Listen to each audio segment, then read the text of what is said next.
Hi, Katy. Hello. How's it going? It's fine. But this probably gives an indication of my state of mind right now. All I have written in my notes for the opening of this podcast is busy, busy, busy, hot, hot, hot. That's a good album name. Well, that's something to come out of it. The hot, hot, hot is sadly not hot, hot, hot in a good way. But yeah, I'm fine. How are you? Also hot, hot, hot. I've taken to carrying this damp towel around with me and I call it the rag and my husband hates it. Oh, goodness, that sounds disgusting. It's so refreshing. I really recommend it to everyone. Stop doing that. No, it's great and useful. But apart from being hot, hot, hot, I have mostly been trying to digest what the hell just happened in Russia over the weekend. Oh, I spent Friday night glued to the internet with my mouth open. Were you doing that too, or are you busy having an actual life rather than scrolling endlessly? I was actually busy working, not having an actual life at all. But yeah, it does seem extraordinary and like quite difficult to work out what it all means. But it's, yeah, really interesting. The whole thing is absolutely nuts. It's obviously an extremely serious situation, but I did see one very funny tweet that suggested that if you're trying to negotiate a higher salary, try being more like Yevgeny Prigozhin and marching on the capital with thousands of heavily armed troops, because it might just get you somewhere. Yeah, I don't think that many of our listeners have access to a very violent group of ex-convicts. Maybe that's for the best. Moving on, what are we talking about this week? Well, this week we're going to be looking into disability rights in the EU, something that was suggested to us by multiple listeners, actually, and we love it when listeners point out topics or guests that we should cover. And we found the perfect guest to enlighten us on this. Alejandro Moledo, Deputy Director of the European Disability Forum, an organization that does very important work representing disabled people across Europe and fighting for better EU-wide legislation. And spoiler alert, the EU legislation around disability is pretty lacking right now, but there are some optimistic signs on the horizon, so we'll be finding out about them later. But first, it's time for a very special Good Week, Bad Week. Good week, bad week. Why is this a very special edition of Good Week, Bad Week? Well, I said busy, busy, busy at the top. And because of that busy, busy, busy, I called in some luxury support for this week's Good Week, Bad Week in the form of producer Katz Laszlo, who has very kindly offered to take one of these segments. And I'm so happy you're here. Hi, Katz. Hi, Katz. Hi. How's your week been? Has it been good or bad? We only do binary here. It's been bad. No, it's been good because I get to talk about Wales on the show today. Yay! We love a bit of whale chat. Well, should we do that now? Yes, please. Who has had a good week? It has been a good week for whales swimming off the coast of Iceland because Iceland has announced a temporary ban on whaling this summer, and it doesn't look like whaling will be coming back for Iceland. So it's not a permanent ban, but it might become one. No, it's officially until the end of August. And Dominic has actually talked about this before on the show, that they were planning to wind down whaling by 2024, but the Minister of Food and Agriculture has already suspended the license for the only whaling company left. Yippee! Happy whales. Yay! Is this whaling season? Is summertime whaling season? Yeah, it's June until mid-September. And so there's like this awkward window of 2 weeks where like there's an open space. Oh. I wonder what it's like being the only company left doing this. It's kind of crazy. Yeah, the guy who runs it is kind of this character out of a book. He's called Christian Loftsson, and he started whaling in 1956 on his father's ship when he was 13. Wow. And he's been going ever since. I read an interview with him published in AFP, and he told a reporter, whales are just another fish. If they're so intelligent, why don't they just stay out of Iceland's territorial waters? Oh.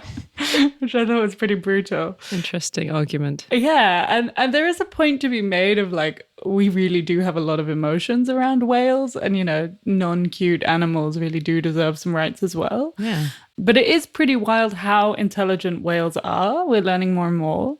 They can play, they recognize themselves in mirrors, and we've been listening to their songs for a long time, but we're starting to use AI to like decode how whales are talking to each other. Have we been listening to their songs for a long time? I mean, I haven't personally been listening to their songs for a long time. Not top of my Spotify. Actually, one of the best-selling albums of all time is a bunch of whale songs released in the 70s, which I think is phenomenal.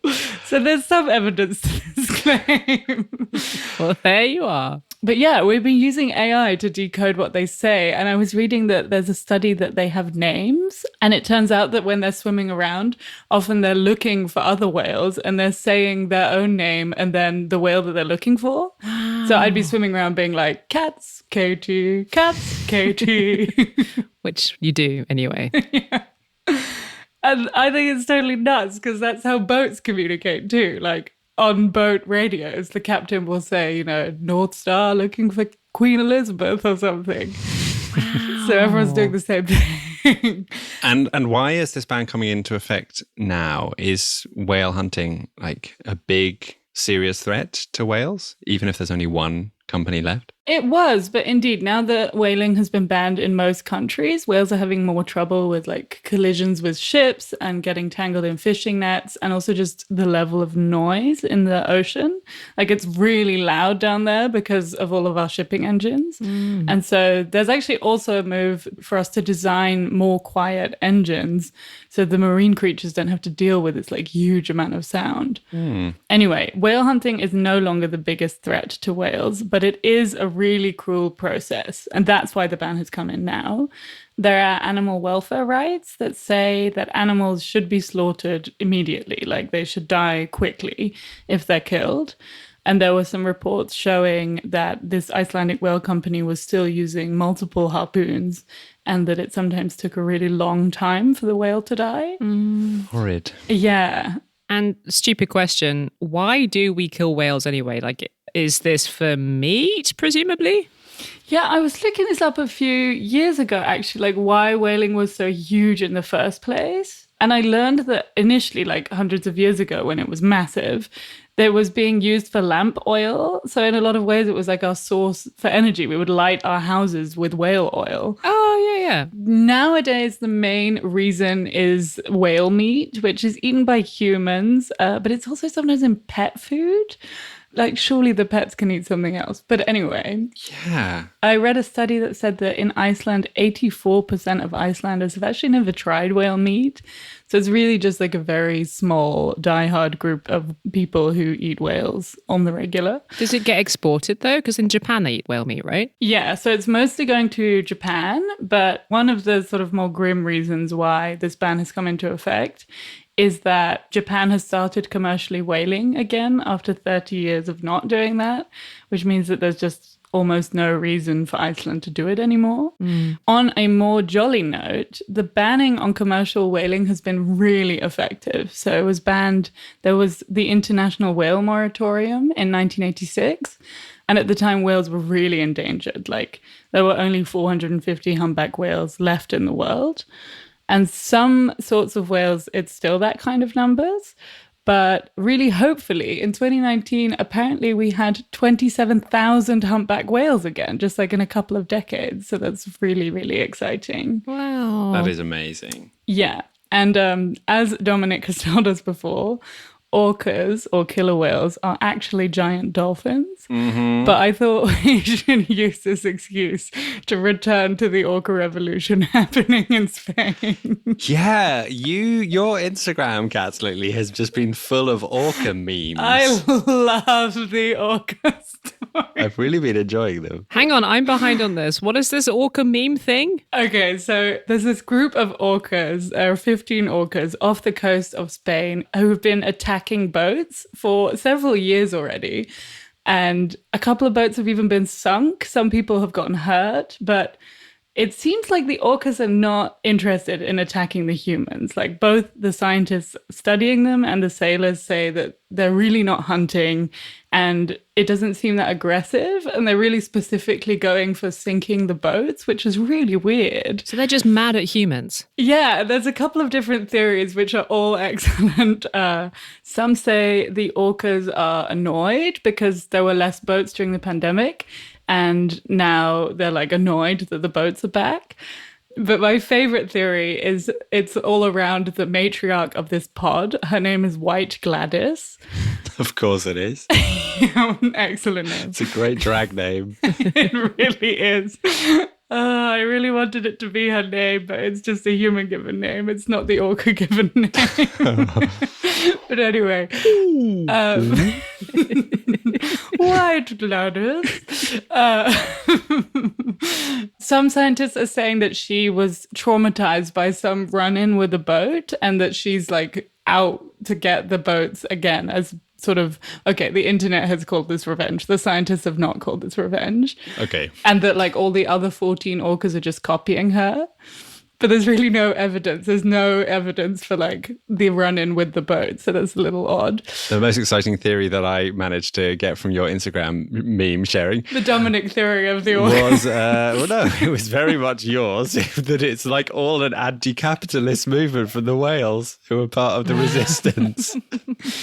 The internet like loved this story. There are all of these amazing memes with taglines like "capsize the rich," because it seems like they're specifically into sinking fancy yachts. Oh. Like that's their favorite kind of boat to sink. And there was this one sailor who's been on several boats that have been attacked, and he says that they're getting really a lot better. So now instead of swimming up and like communicating with each other, they like silently swim up to the boat, bash the rudder off, and then swim away really efficiently. Whoa. So yeah, the internet loves it. And it says that they're getting better and better organized. That's obviously not me that came up with this. No credit whatsoever. Anyway, I'll be sharing all of these memes on our social media. Thank you very much for having me. That was wonderful. Thank you. Whale correspondent Katz Laszlo.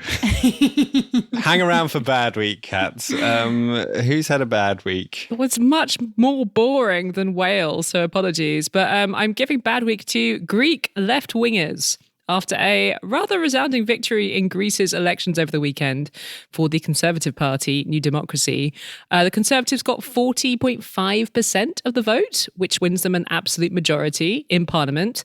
While Syriza, the main left-wing opposition party, they did pretty miserably. They got less than 18% of the vote, which was an even worse score than they got in the last elections just a few weeks ago. Didn't Greece just have elections? Why are they doing it again? Yeah, they had new ones because basically the Conservatives did pretty well in those elections back in May, but they fell just short of getting a majority in Parliament.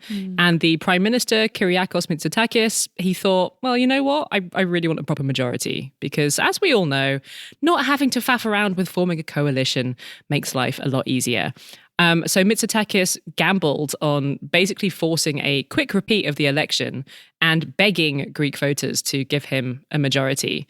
And that gamble has paid off pretty handsomely because there's this quirky rule in the Greek political system that says if you do an election rerun, the biggest party gets a bonus number of seats. And of course, New Democracy came out top again. So they got these 50 extra seats as a kind of bonus prize for winning. So it's a pretty decisive outcome. I should point out that the turnout actually dropped between the two elections. Less than 53% of people voted over the weekend. Wow. Yeah, not great. Apparently, politicians had spent quite a lot of the week before begging voters to actually show up at polling stations because it's summer and a lot of people are at the beach right now. So it doesn't really have the kind of legitimacy of a vote in which everyone voted, but it's still a really strong outcome for the Conservatives. I find these results quite surprising because the stories we hear from Greece and the stories we've talked about on this podcast lately, like terrible migrant boat disaster, the spying scandal, like how did they do so well? Because of the economy, essentially. So the Greek economy is in a heck of a lot stronger a position than it was when it was just emerging from the financial crisis 5 or 10 years ago. And people can really see and feel that. Like Greece's economic growth has been twice the Eurozone average this year. Wages are going up, people's pensions are going up, investors are coming back to Greece. It's a really different story from what the economy was like when I was reporting in Greece, like nearly a decade ago, when Syriza were in charge. Like back then, Greece was constantly teetering on the brink of leaving the euro. And it was all about these bailouts that Greece was getting from the EU and the IMF and the horribly strict conditions attached to them, which meant that normal people's household finances and their pensions were just stretched incredibly thin. Mitsotakis has been in charge since 2019. He came in promising to put Greece's economy on a more stable footing. And it's difficult to argue that he's failed to do that.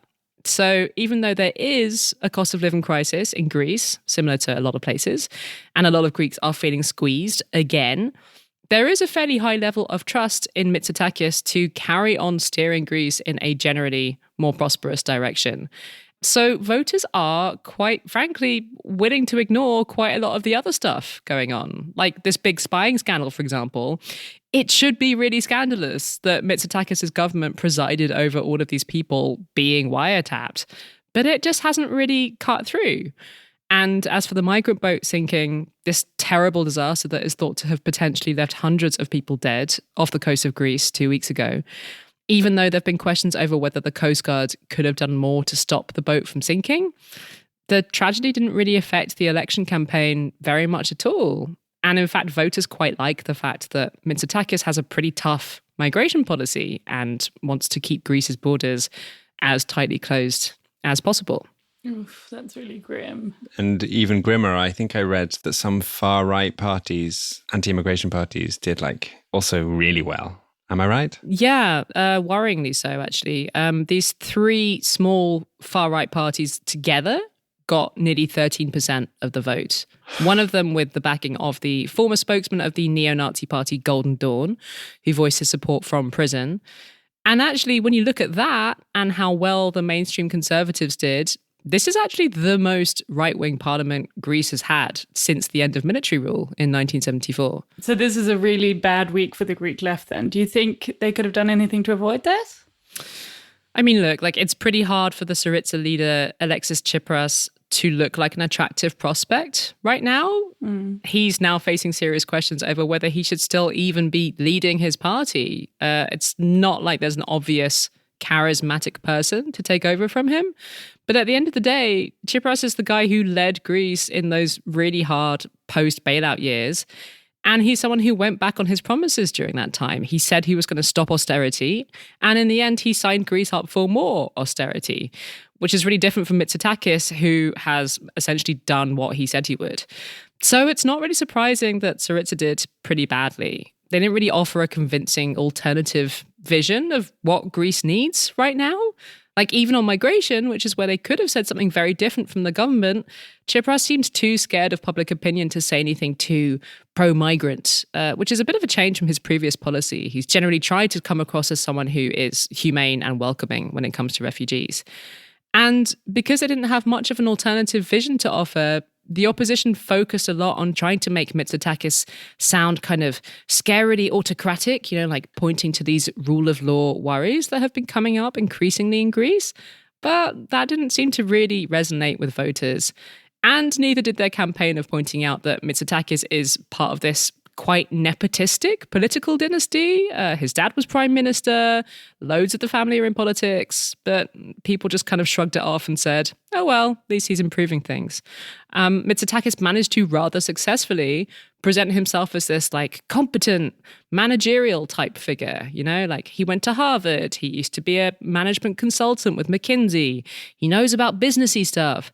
So you take this kind of competent technocrat image and you pair it with a pretty hard right immigration policy, and you've got yourself a winning combo. And evidently the voters liked it enough to give him another 4 years in power, with an even bigger mandate than when he was first elected 4 years ago, it should be said. And that's pretty rare in Greek politics. The usual question that I know you hate answering, but can we see this as part of any kind of Europe-wide trend? I do usually resist this question, it's true. Because as I've said previously, we have so many elections on this continent that I feel like you can just make a country's election results feel like part of some kind of trend. But there are quite a lot of people pointing out that Southern Europe as a region does seem to be moving quite strongly to the right. So you've got Giorgia Meloni's government in Italy, obviously. Spain's elections coming up next month with the right expected to do well. And then this very decisive result in Greece.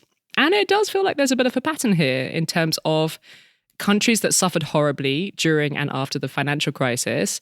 And then as a result, you had all of these left-wing anti-establishment parties doing really well in those countries, like promising to break the system. So we saw Syriza taking power in Greece, Podemos in Spain, the Five-Star Movement in Italy. And then as the years have gone on and the system hasn't been smashed, voters have got disillusioned with these parties. And when you look at the wider left wedge of the political spectrum, I hate to say it, but the Greek election is yet another European election where we've seen the left really fracturing and the vote split between numerous different parties. Greece really seems to be one of those places where if the left want to have a chance at a comeback, they really need to do a better job, not just at having a compelling vision, but like presenting a united front. Would you like to do something that might put a smile on our faces? Well, I've got an idea. Why don't you sign up to become a supporter of this podcast on the website patreon.com. You can donate as little as €2 a month, and you can also pay for the year up front if you really don't want to have another monthly direct debit coming out of your account. In exchange, you'll be able to bask in the fact that you are contributing towards keeping this little podcast of ours alive. You'll get access to our secret Facebook Patreon group, and depending on how much you donate, you might get a personalized voicemail from Katy and me, a postcard from Paris or Amsterdam, and even a very rare tote bag featuring our original podcast logo with a very angry Emmanuel Macron screaming on it. I just had a great idea. Yeah? We could expand our merch range and introduce Macron-themed heat rags. That's a terrible idea. But who wouldn't want to like sort of dab themselves in this horrible hot weather with the face of Emmanuel Macron? A scorching Emmanuel Macron. I'm going to research this. We have 5 lovely people to thank this week for supporting the show. A huge, huge thank you goes to Eva Angela Liebel, Paul Crum, Martino Sorbaro, John Purcell, and last but not least, the first person to have ever supported this podcast a few years ago, Justin Paul Salmons, who has generously increased his donation. Thank you all so, so much. Thank you all. You can join these wonderful people by heading to patreon.com/Europeans podcast.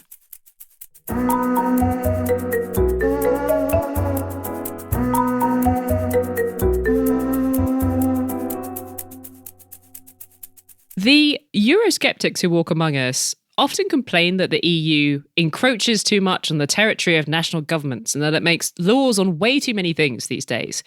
But the fact that we don't currently have any kind of coordinated EU disability policy is one of those things that makes you realize just how much difference you can make to people's lives by having certain things that are designed to make people's rights and their experiences of public services much more uniform across 27 different countries.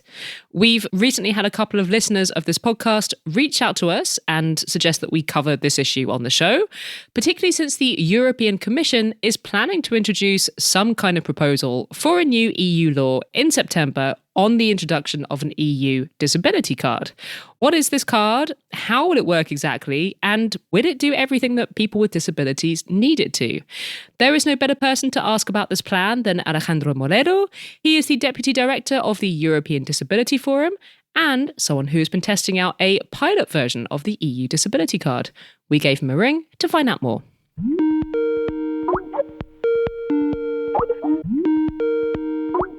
We tend to think of freedom of movement as a fundamental principle of living in the EU, and that if you're a citizen of one EU country, you should be able to travel freely anywhere in the rest of the bloc, or even move your life there permanently if you want to.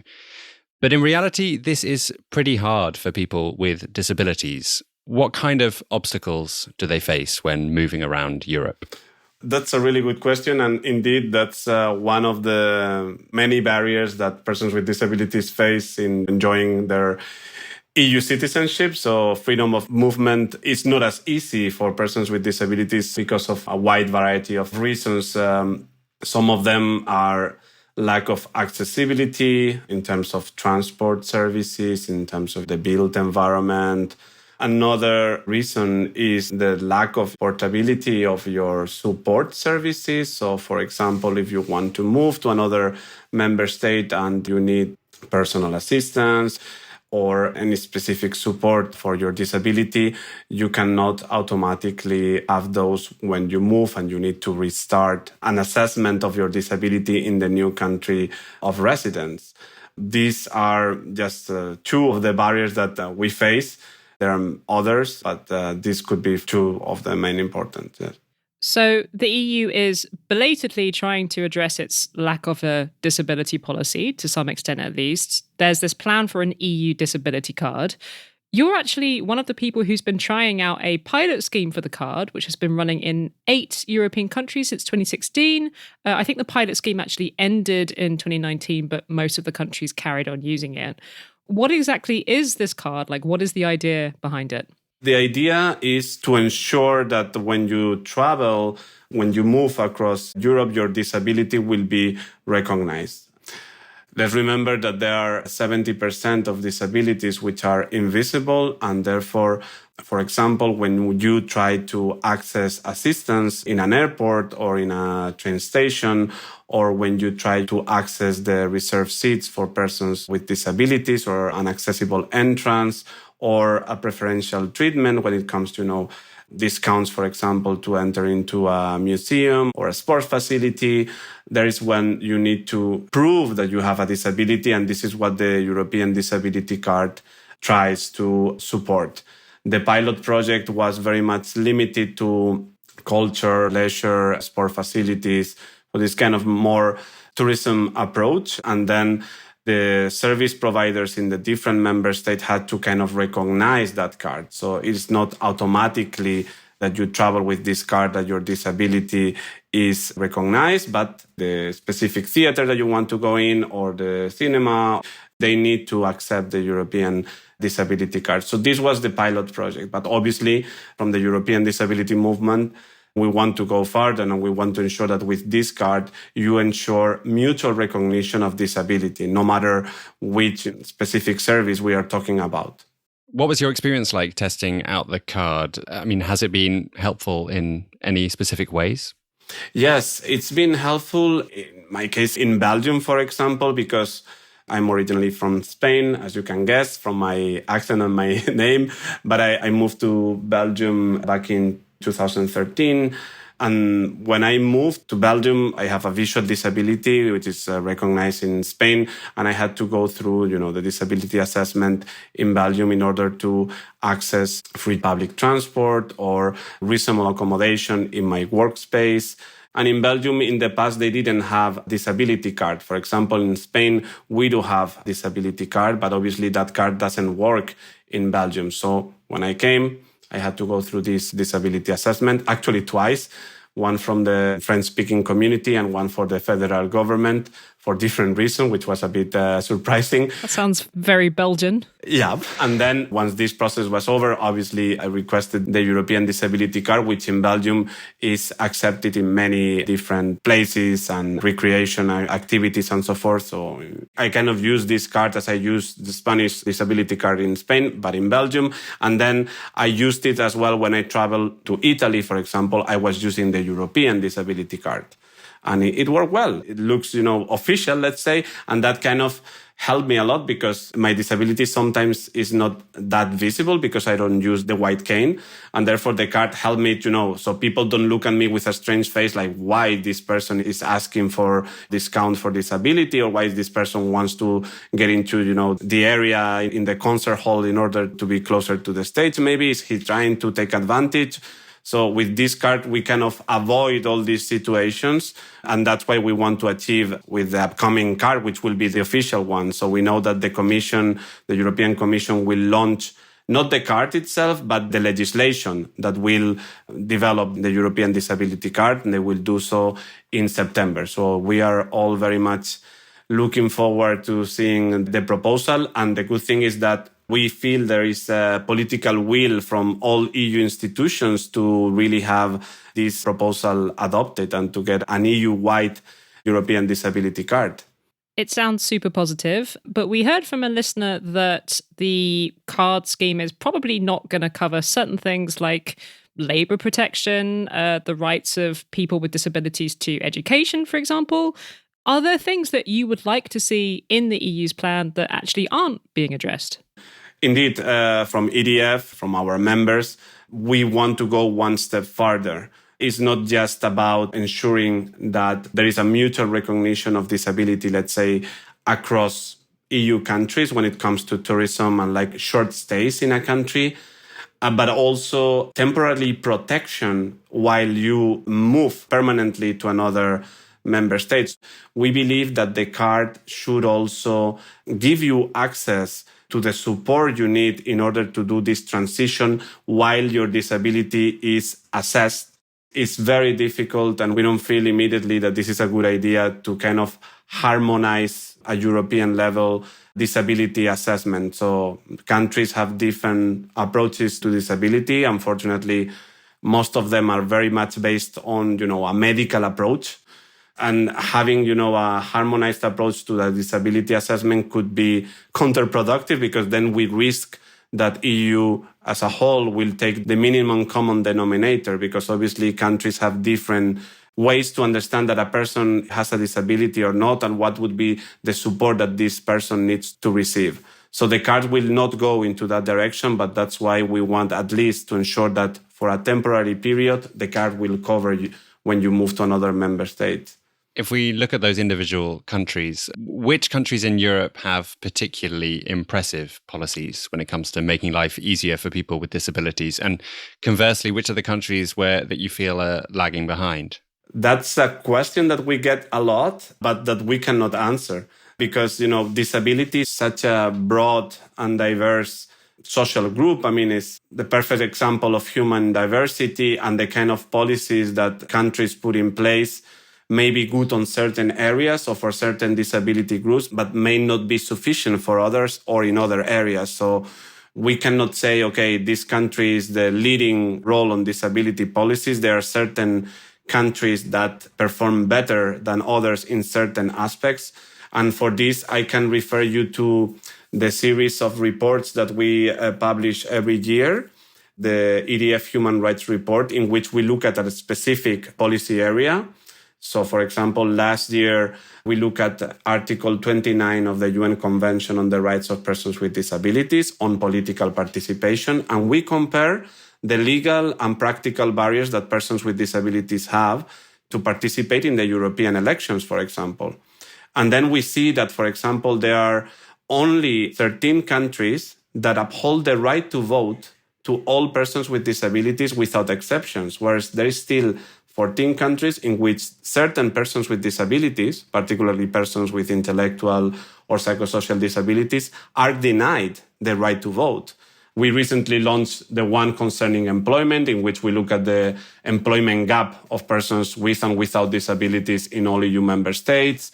Overall, in the EU, there is a 25% gap between persons with and without disabilities who have jobs. And we look at the different systems put in place at national level to support the access to the open labor market. So it really depends on the policy area. And with these reports, we kind of try to compare on different aspects.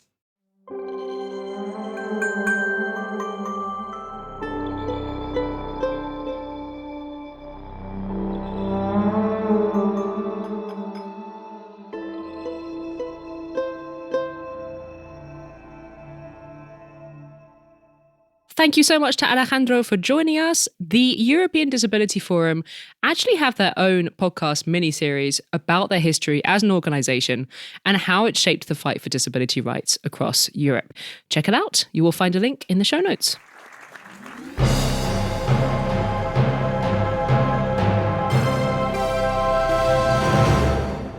What have you been enjoying this week? Well, to avoid me giving you all another stupid recommendation like fennel, apologies. Why is that stupid? I don't know. I felt embarrassed after I said it, but I guess it's fine. But anyway, this week I've decided to lean on our listeners for my isolation inspiration and share something with you that was sent in by a listener, Maya, who was actually one of those people that Katy mentioned earlier who recommended we look into disability rights.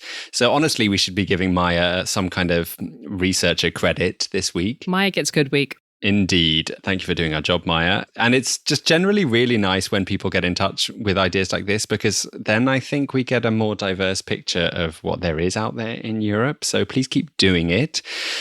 Maya's recommendation was a Danish sci-fi novel by Olga Ravin called The Employees. Maya says it is very weird, but fun. And Maya is by no means the only person who has enjoyed this book. It was nominated for the International Booker Prize in 2021, and it was celebrated by critics. For example, The Guardian described it as an audacious satire of corporate language and the late capitalist workplace, and a winningly abstracted investigation into what it means to be human. It seems to have a really interesting structure. It's made up of reports collected from crew members on a spacecraft, crew members that some of whom are humans, some of whom are humanoids. I've already ordered my copy, so let's all take Maya's advice and have some fun, weird reading for the summer. The Employees by Olga Ravin. Nice. I'm going to add that to my summer reading list. What have you been enjoying, Katy? I watched a Polish film on Netflix called Fanfic. I fancied something in the kind of angsty young adult genre, and I'd seen one of our Polish listeners recommend it on Twitter, so I thought I'd give it a go. And it's a nice film, even though it made me incredibly glad that I am no longer a teenager, because it was such a reminder of how painful it could be at times. But it's a film about a group of queer teenagers at a Polish high school dealing with love and homophobia and transphobia, and parents trying to come to terms with their kids telling them, this is who I am, whether you like it or not.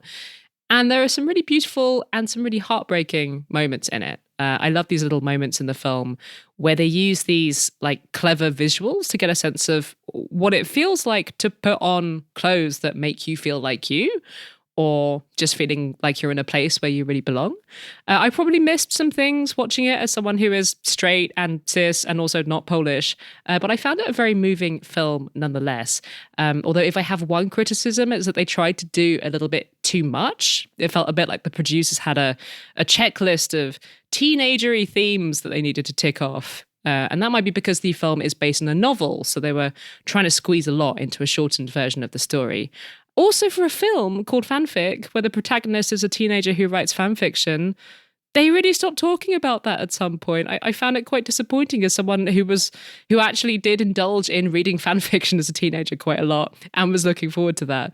But other than that, if you are up for a heartwarming queer drama set in a Polish high school, I recommend it. It's called Fanfic, and it is on Netflix. Not the most glowing review. Well, you know, it's a caveated recommendation. Am I allowed to do that? We do caveated good and bad weeks all the time, so... That's true. I'm branching out. We're going to start kind of half recommending things on isolation inspiration. Let's not make that a thing. But I appreciate your honest criticism.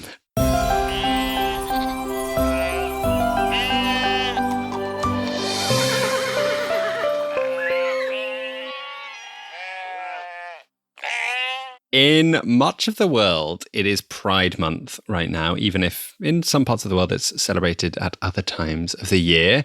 But I thought it was reason enough to celebrate and use this happy ending here to mention a few bits of positive progress that I've spotted around Europe over the past weeks. Ooh, bumper crop of happy endings. Yeah, there have been almost too many good news LGBTQ plus stories to keep up with. So sorry if I'm not mentioning them all from the last few weeks, but I thought I'd cheer you all up and myself by listing a few of them. The first is from Estonia, where same-sex marriage was legalized last week, voted through by their parliament, 55 votes to 34, making Estonia the first Baltic country to legalize same-sex marriage. Yay. Yay. There was also good news from Iceland, where so-called conversion therapy was banned with a unanimous vote in the Icelandic parliament. Ireland also announced last week plans to ban conversion therapy alongside a historic decision to disregard historical convictions for consensual sexual activity between men. In the UK, they also announced an extension of the pardoning and disregarding of historical homosexuality convictions. And for the first time in the UK, this also extends to women who have often been overlooked. There were women who were also convicted of crimes connected to being gay. They will also be pardoned. And finally, in Latvia, in a few weeks' time, a man called Edgars Rinkēvičs will be sworn in as a president, and he will become the first openly gay head of state in Europe. Which I was actually quite surprised when I read that. I thought, surely there have been loads of gay heads of state, but there haven't. There have been lots of gay prime ministers. Lots. There have been a few, some gay prime ministers, but this is the first gay head of state. So quite an amazing step forward. Happy Pride Month to you all. We will be back next week if we haven't killed each other while hanging out in real life over the weekend. I'm excited to see you, Dominic. Yippee. Yeah, I'm excited to see you too. You should check out our Instagram at Europeans Podcast, where we will try our best to update it regularly while we're together. Although I will just be so lovingly staring into Katy's eyes the whole time that I may forget my phone is even there. Why are you allowed to do that when I'm banned from looking at you while recording? This feels unjust and creepy. Yeah, you're right. The world isn't fair. You can also find us on Twitter at EuropeansPod.